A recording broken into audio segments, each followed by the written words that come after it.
The Florida Podcast Network, the voice of Florida.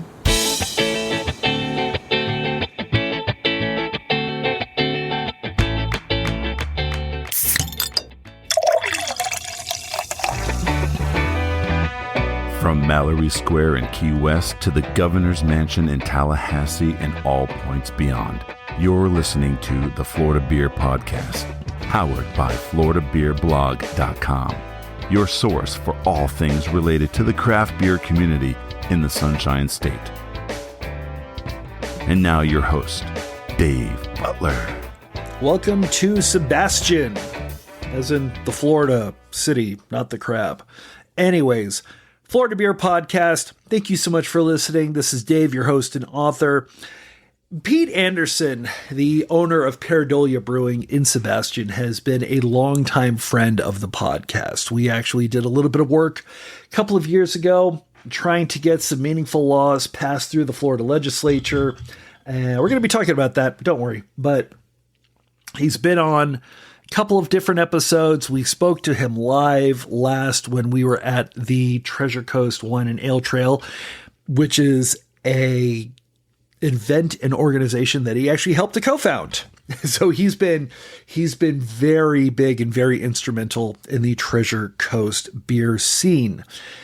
But it never actually made it out to Pareidolia until today, or when the thing was actually recorded. If you've never been, Sebastian is a beautiful, sleepy little town. The location itself is very, very close to the Intercoastal. So you can see the water only a block away from the brewery and its beautiful, nice, enjoyable outdoor patio. And then obviously you can see the land beyond that where all the main beaches are.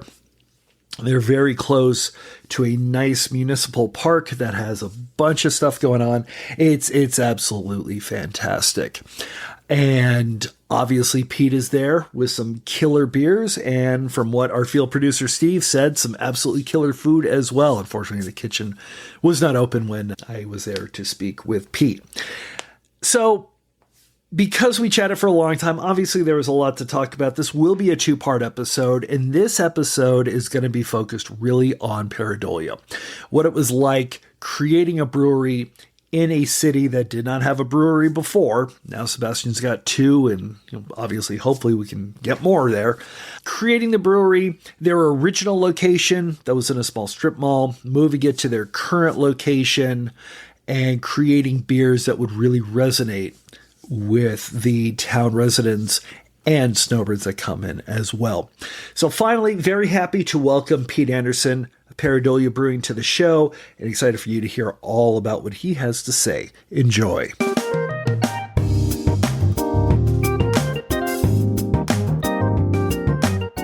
So let's just jump right in. And I was going to say, I've got a bunch of questions for you. And I was kind of planning in my mind what those questions were going to be. And then I pulled up and they all got removed for one question I have to ask. Did this used to be a post office? This did used to be a post office. Yes. I knew it's got that old school, small town post office. Oh, yeah. Look definitely a municipal looking building. Yes. Yep. All square, very cubical. Kind of all the entrances are on the corner. It's got in the flagpole between the stonework on the front and the flagpole. It just how the entranceway looked. I'm like, post office. That's a post office. You got it right. Awesome. I'm so happy. So I guess let's go ahead and head back before this was turned into a brewery. And I guess my first question is, let's talk a little bit about Sebastian itself, because this is, I guess, the quintessential sleepy Florida coastal town. I mean, we are coastal, like literally. Oh, yeah. A professional ball player could hit or could throw a ball to the Intercoastal. It is that. Oh, yeah. close. The river is a half a block away from us right here, Indian River Lagoon. Which is amazing. Why Sebastian? Why Sebastian? Well, that's a really open-ended question. Yes, it is. Lynn and I, my wife Lynn and I, moved here from the Pacific Northwest back in 2004. Why? It's a very different climate. Well, I have family Gotcha. nearby, and they're getting older, and it just seemed like just kind of life, direction seemed like you need to get closer to home. And so that's how we ended up here. And I had lived in South Florida, Palm Beach County, when I was younger. And that's just a little too crazy for me. We wanted a little lower speed, a little mellower. And so Sebastian just seemed like a nice, quiet little town. And the only downside when we moved here was there was no craft beer here. I was going to say, because you've been open for almost 9 years. Correct. And I'm trying to think, there is nothing around. There's nothing, everything that I can think of north or south within the relatively close proximity had nothing. You were kind of the first. We were definitely the first here. Orchid Island Brewing opened the weekend before we did down in Vero Beach. Interesting. Yes. So literally we opened a weekend apart. And then Sailfish had opened down in Fort Pierce. They opened a year before both of us. So we were the third technical brewery on the Treasure Coast. I didn't realize that they were that old. Yeah. Was it a bit trepidatious going to Sebastian, the city of Sebastian, and I guess Indian River County to say, here's what we want to do. Here's what we're looking at doing. Oh yeah. No, it was daunting. Number one, my wife and I had never really owned a business, let alone a complex business like, a brewery or a brew pub. I already pretty much had braced myself for pushback, not because of anything other than there's nothing like this here. So you're going to, bureaucratic offices, zoning and planning and zoning, health inspections, all those. None of those people had been introduced or exposed to what's involved with making beer. So from that standpoint, I knew we were going to be kind of carrying a load just to get that across the finish line.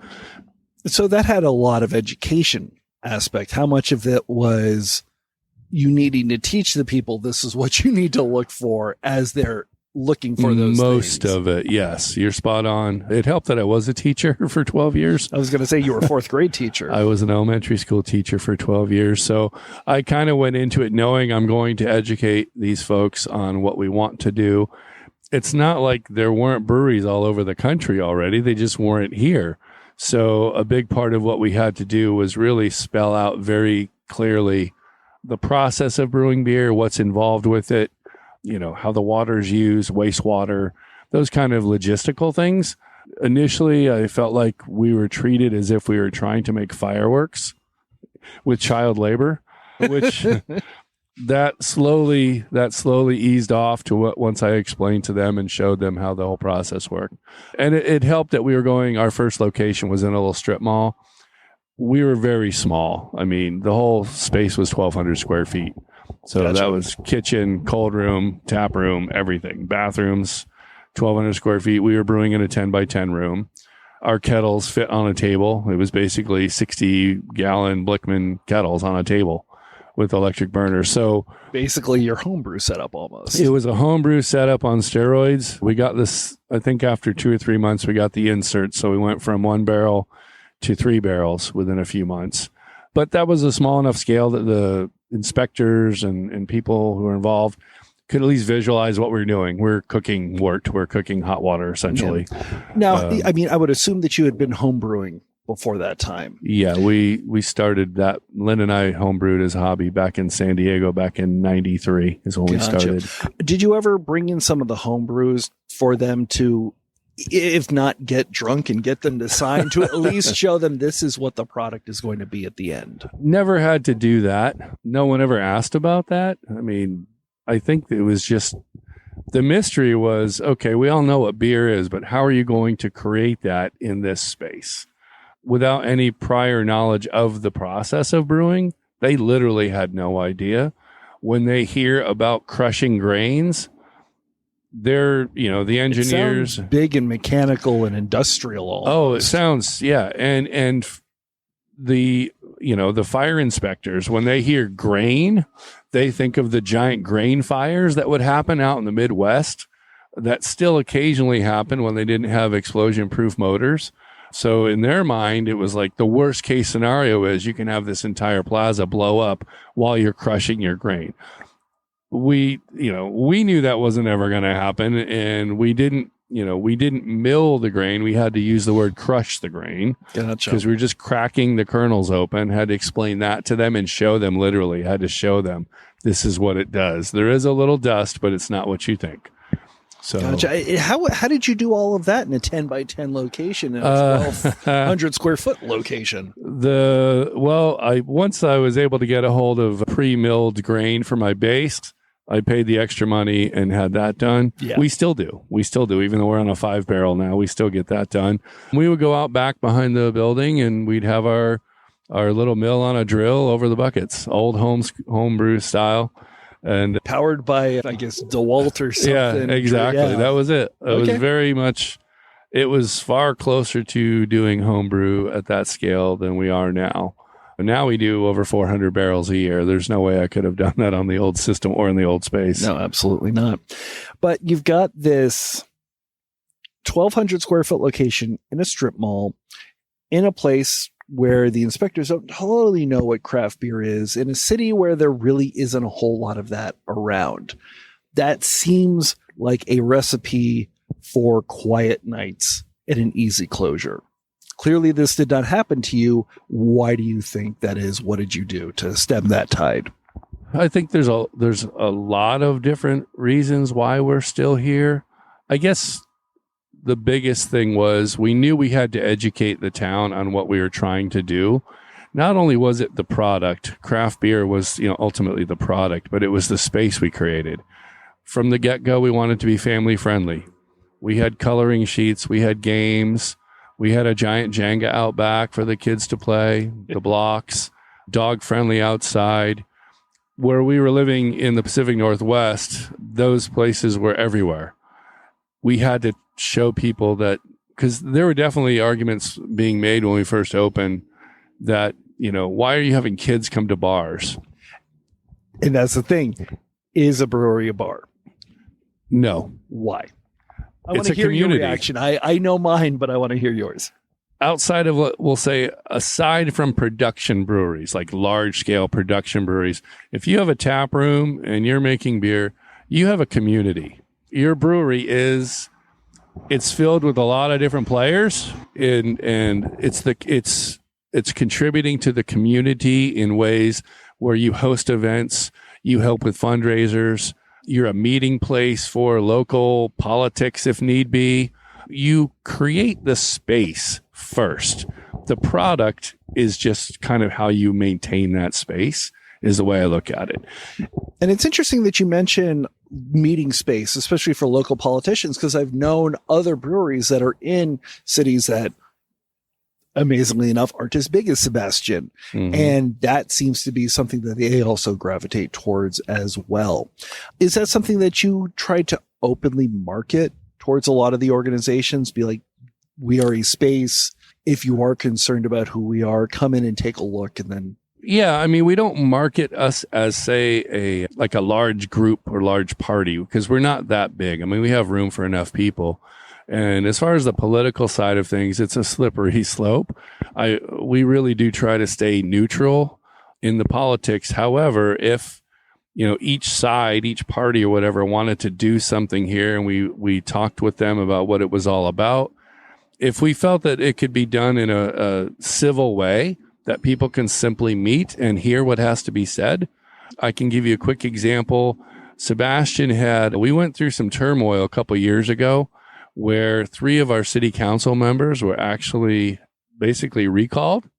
And it was during COVID, and there was a lot, I won't go into all those details, but these people got elected on a false platform, and they were utilizing the anger that people had over COVID and environmental issues and the growth that's kind of coming in now in our area. So they played on people's fears, and they ran for city council on these premises. Once they got into office, their whole demeanor, their whole angle, everything changed. And not only did they end up recalling 3 city council members in our town, some of them have been charged with crimes. Uh-oh. So when that went down, my first thought was the reason we're in this situation right now is because communication broke down somewhere. We did not have a place, or there wasn't enough information given to the voters to know who they were voting for. So we offered up, at the time COVID was still going on. We had our outside stage trailer that we had set up where there was plenty of space for people to spread out for social distancing. I offered that to the potential people who wanted to fill those spots that were being vacated. I said, the reason we were in that situation before was because people didn't know who they were voting for. Here's a venue. We have the space. If you guys want to come out here, all of you who are putting your name in the hat to be running for city council, come out here. Let's do a forum. People can ask you questions and you can give everybody your story. So when the next election comes around, everybody in this town has a chance to know who they're voting for and why. And so that was really as close to politics as we dove into. But with city council, it's supposed to be, non-denominational, so to speak. But we really, really felt like with COVID especially, there's no good place to meet for this to happen. So that was kind of just something came up and we said, let's do it. And if people get mad because we're, informing them about local politics, that's on them. That's not on us. So it turned out to be a good thing. And most people gave good feedback about it. Yeah. And it seems to me that the best way to operate a business like this and do something like that is to just have both sides. Absolutely. Yeah. Oh no, everybody's so quick to, modern tribalism is the term I learned a couple of years ago. And I said, that really sums it up. It's everybody's on a tribe. And my feeling is we're all one tribe initially. We might splinter off into different subsets and belief systems, but at the end of the day, we all can sit down and have a beer together. Yeah. And that really is kind of what we are all about. I don't care what your background is. I don't care, who you marry or who you vote for. We don't care how, do you have kids or no kids? Are you retired? Whatever. Come in, have a beer, have a bite to eat, and relax. Enjoy each other's company. Chat with new people. You'd be surprised how much we're more alike than we are different. But, big media outlets really know that they can sell a lot of ad space by getting people riled up. It's like, that's so easy to do. Make people angry. Hit the hot button issues. We're anti that. Like, hey, take all those hot buttons, leave them at the door. We came up with our little bumper sticker campaign years ago called Give Up the Grumpy. And people are like, what does that mean? That's awesome. It's like, well, whatever you're grumpy about, leave it at the door. Just come in here and have a beer, a wine or whatever and unwind. Leave the grumpy out there. There's plenty of time and space for that. That's awesome. I love it. But if I heard correctly, you were still at the old location during COVID.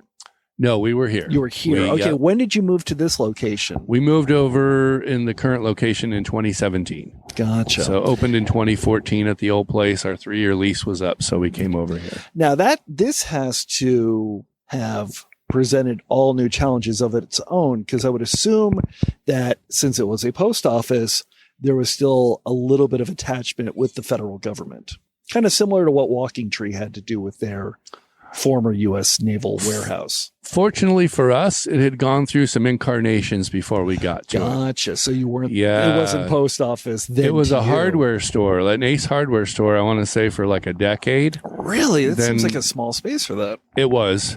And of course, the large box hardware store moved into town.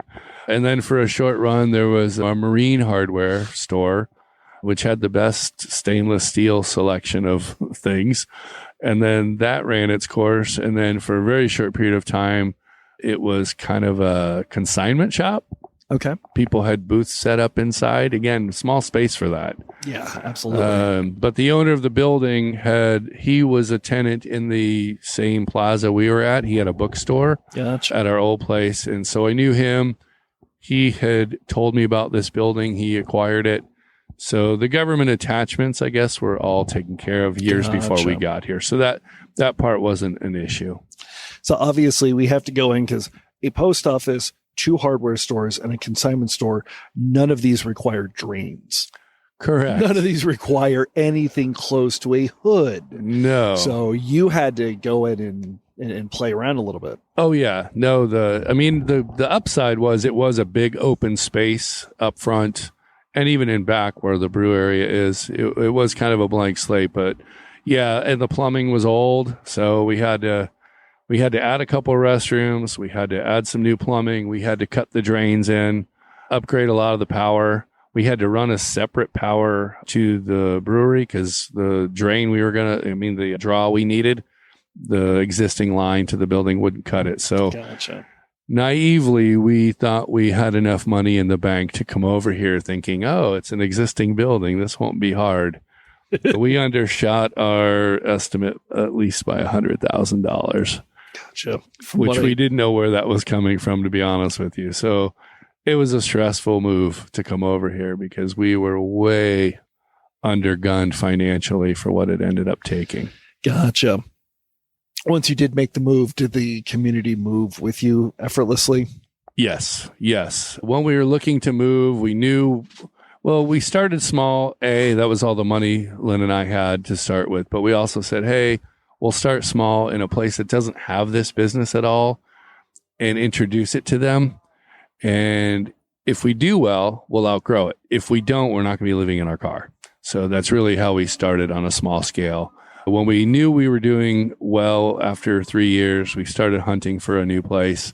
We looked at a really big facility out by I-95. I think it was 5,000 square feet with another 15 available on 3 acres, a big loading dock. I mean, it was a nice place. We even had drawings done of the place. We had a party out there. We were convinced we were going to move out there. We were going to get a 15-barrel brew house and just go big. And I don't remember if there was a particular thing that happened, whether it was within a very short period of time. Lynn and I discussed it. We decided that's not the path we wanted to go down. Maybe if we were younger and we wanted to build an empire, but really all we needed to do was just expand what we're doing already just a little bit. So this building, we came back and revisited it, and it's only 3 blocks from our old building. So the one we were looking at was, 10-minute drive out of town. There's nothing around it. It would have become a destination brewery, which comes all with of that is a very different business model. Very different business period. Model. Yeah. And a lot of our customers said, if you guys move out here, we're not sure we're going to be able to come out here as often. Gotcha. More driving, further away, drinking and driving is never a good idea.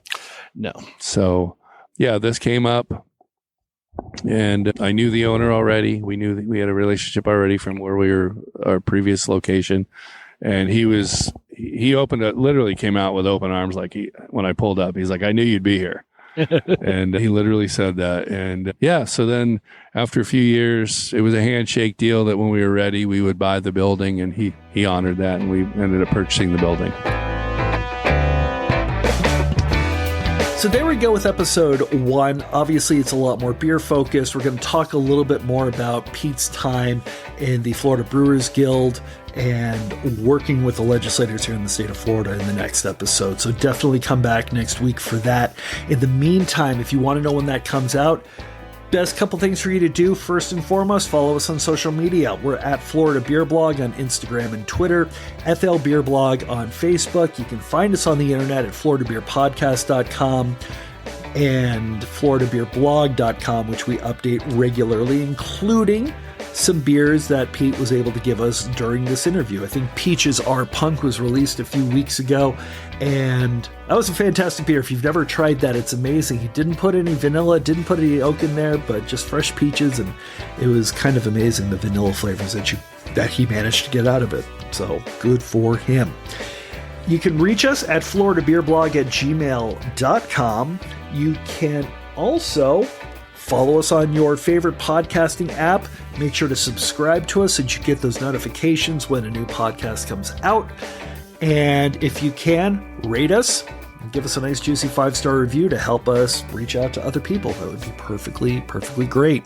We're also a very proud member of the Florida Podcast Network. And if you can go to floridapodcastnetwork.com, you'll get all the information about new shows that are coming to the network. You can also join our closed Facebook group at FPN Insiders on Facebook, like I said, and get more information that way. Our intro announcer is Jeff Brozovich. Field producer is Steve Pekala. Executive producer for the Florida Podcast Network and Grand High Poobah is Jemmy Legagneur. This is David Butler, your host and author. We will be back next week with another episode. Let me try that again without the audio. We will be back next week for part 2 of our awesome interview with Pete Anderson. In the meantime, thank you for listening to part 1. We'll see you next week. Drink Florida Craft.